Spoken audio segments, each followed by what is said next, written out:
Güvensin işletmeden aldım da. Paket söylemiştim. Benim maaşım yatmadı. Yani yattı zannediyordum. Onu göre sipariş vermiştim de onu iptal edebilir miyiz? Ederiz kardeşim, sıkıntı yok.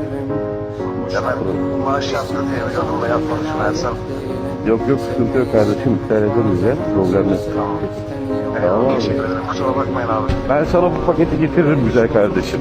Senin maaşın yatsa da yatmasa da bu paketi ben sana getiririm güzel kardeşim. İnsanlık ölmedi.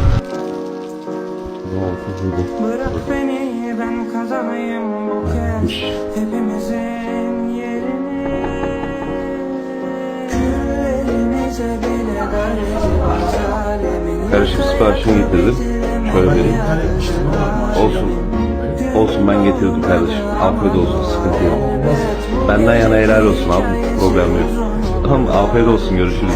Sağ olasın. Biz de geçtik o yollardan. Biz de